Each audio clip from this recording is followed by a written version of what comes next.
안녕하세요. 예수비전 선결교회 안희한 목사입니다. 제가 전광훈 목사님을 위해서 말을 하는지 헤아리려고 말을 하는지 잘 분별하시는 분들이 그래도 많이 있어서 다행이라고 생각을 합니다. 무조건 잘한다 잘한다 잘한다 이렇게만 말하는 게 위하는 게 아니에요. 그리고 제가 지금까지 계속 언급하고 있는 것들은 전 목사님 자체에 대해서가 아니라 주변의 모습 또는 잘못된 행태에 대해서 이야기를 끄집어내는 겁니다. 그걸 잘 구분을 하시면 좋을 것 같습니다. 저는 하나님의 말씀을 절대적으로 믿습니다. 성경이 뭐라고 말씀하세요? 사람이 마음으로 자기의 길을 계획할지라도 그 걸음을 인도하시는 분은 하나님이시라고 말씀하고 있죠. 너는 마음을 다하여 여호와를 의뢰하고 네 명철을 의지하지 말라. 너는 범사에 그를 인정하라. 그러면 네 길을 지도하시리라 말씀하셨죠.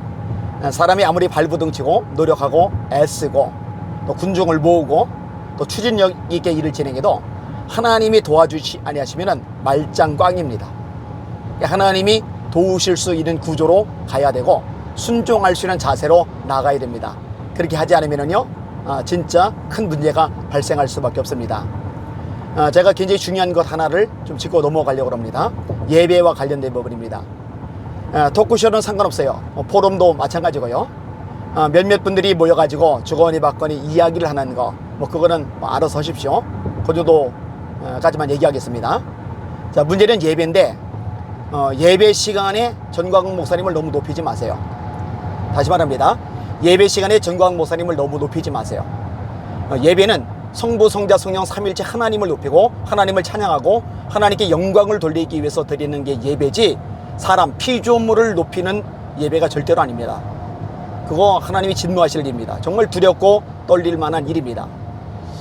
제가 예전에 교회에서 부흥회가 열렸을 때 외부에서 부흥사 목사님들이 오시면은 설교 시간마다 담임 목사님 띄워주느라고 난리인 이런 분들 꽤 많이 봤어요.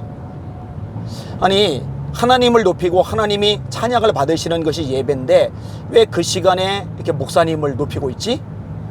제가 담임 목회를 하고 나서요 강사를 부르는데요, 그렇게 담임 목사를 막 띄워주고 높여주는 것에 집중하는 목사님을 단 한 번도 강사로 부른 적이 없습니다.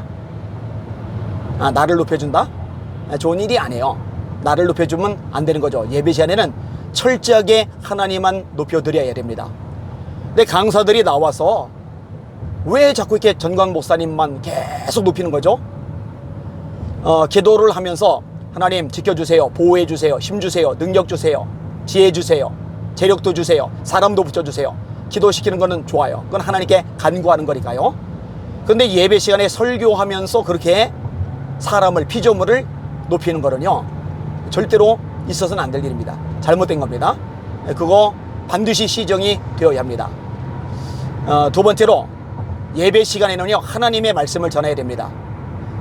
예배 시간이 왜 존재합니까? 하나님의 말씀을 듣기 위해서 존재하는 거죠. 하나님의 말씀이 선포될 때 구원의 역사가 일어나요. 하나님의 말씀이 선포될 때 죄를 깨닫게 되고 회개하게 돼요. 하나님의 말씀이 선포될 때 영적으로 성장하게 되고 변화가 되고 주님을 닮아가게 돼요. 하나님의 말씀을 붙잡을 때 하나님의 복이 임하는 거죠. 성경은 기복신앙이 아니라 말씀에 순종할 때 하나님의 복이 임한다고 우리에게 분명히 가르쳐주고 있어요. 아니 하나님의 말씀을 풀어주고 적용해 주기도 얼마나 모자란 시간입니까? 근데 왜 그 시간에 말씀 전하는 데 집중하지 않고 세상 얘기, 철학 얘기, 종교 얘기, 특별히 특정 인물 공격하고 깎아내리고 비난하는 얘기, 왜 이런 얘기를 채우느냐고요. 그런 것들은 토크쇼 때 하세요. 포럼 때 하세요. 예배 시간에는 그런 잡동사니들이 예배를 잠식하지 못하도록 차단해 내야 됩니다. 하나님의 말씀만이, 복음만이 제대로 선포될 수 있어야 됩니다. 그렇지 않으면 그건 예배가 되지 않습니다. 세 번째로 실시간 댓글이건 일반 댓글이건 간에 예배는 하나님께 집중해야 됩니다. 하나님을 높이고 찬양하고 기도하고 그 말씀을 듣고 그 말씀에 화답을 하고, 근데 그 댓글 속에서 계속 남 비방하고 공격하고 깎아내리고 막 매도하고 막 잡아먹을 듯이 하이에나 떼들이 달려들듯이 그런 댓글들이 달려요. 실시간 댓글도 그렇고요. 그 다음에 일반 댓글도 그렇고요. 절대로 그런 일이 있어서는 안 됩니다. 예배 시간이라면요 하나님께만 집중하고 예배를 드려야 됩니다. 예배 시간이라면은 하나님의 말씀을 듣고 찬양하고 기도하는 거, 여기에만 전력을 다해야 됩니다. 온갖 잡동사니 인간적인 것들이 자리를 차지하게 되면은 하나님이 절대로 기뻐하지 않을 일입니다. 구약의 가장 마지막 성경이 말라기입니다. 이 말라기의 1장에서 강력하게 다루고 있는 부분이 예배에 대한 부분입니다. 성전문을 닫을 자가 있으면 좋겠다. 하나님께 드리는 예배가 엉망진창인 거예요. 성전문을 닫을 자가 있으면 좋겠다. 근데 하나님 말씀에 제대로 순종도 안 하고 회개도 안 하고 변화도 일어나지 않으니 하나님이 더 이상 선지자를 보내지 않으십니다. 세례 요한이 등장해서 하나님의 말씀을 전하기까지 400년간의 침묵기가 이어지게 되는 거예요. 아론의 아들인 나답과 아비후가 불에 타 죽습니다. 왜 그랬죠? 하나님이 허락하지 않은 다른 불을 들이다가 타 죽은 거예요.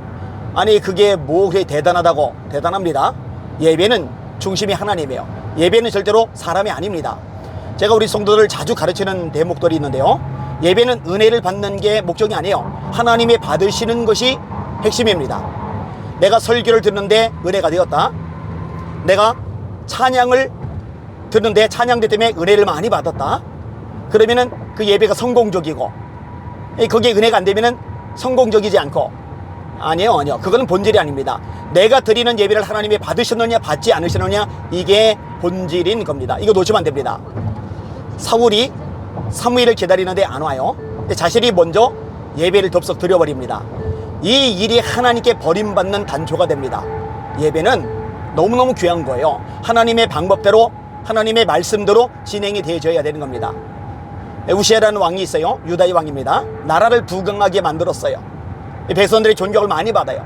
영향력이 강력해졌어요. 왕으로서 할 수 있는 거 다 해봤는데 못 해본 게 딱 하나가 있어요. 그게 뭐냐?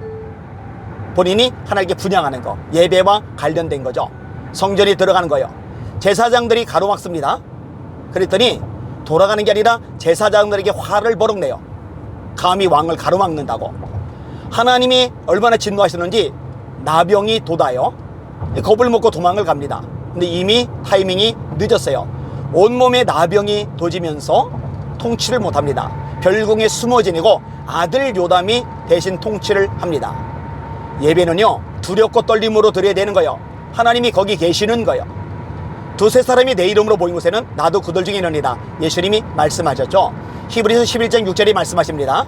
믿음이 없이는 기쁘시게 못하나니 하나님께 나가는 자는 반드시 그가 계신 것과 또한 그가 자기를 찾는 자들에게 상 주시는 이심을 믿어야 할지리라. 하나님이 계시다는 거, 그걸 정말로 믿는다면 하나님이 계시는 앞에서 어디 엉뚱한 소리를 합니까? 어디 막말을 합니까? 어디 저주를 합니까? 어디 예배에 집중하지 않고 그렇게 험한 소리를 내뱉을 수가 있습니까? 있을 수가 없는 거예요. 이 부분을 보면서 제 마음에 두렵고 떨리는 마음이 있어요. 야, 이거 정말 위험하다. 이거 정말 위험하다. 이거 계속 이대로 가다가 하나님께서 손대시면 어쩌나? 겁나는 마음이 있는 거예요. 일을 해야 될 거 아니에요. 나라 살려야 될 거 아니에요. 애국해야 될 거 아니에요. 선한 영향력을 끼쳐야 될 거 아니에요. 근데 하나님의 손대시면 안 된단 말이에요. 절대로 예배 드릴 때는 하나님 한 분께만 집중하고 그분만을 높이는 그런 예배가 될 수 있도록 그렇게 마음을 모아주시고 하나님의 말씀이 원리대로 돌아가 주시기를 주님의 이름으로 부탁을 드립니다. 나라가 많이 복잡합니다. 진짜 어수선해요. 온갖 악법들이 붕어빵 기계로 붕어빵 찍어내듯이 쏟아져 나오고 있어요. 이런 세상 암담하고 깜깜하고 답답하지만, 그러나 소망을 가질 수 있는 것은 하나님이 살아계시기 때문입니다. 세상이 깜깜해도 하나님의 영광이 임하면은 우리가 빛을 발하고 왕들이 그리고 백성들이 이 하나님의 빛 앞에 나온다고 성경은 말씀합니다.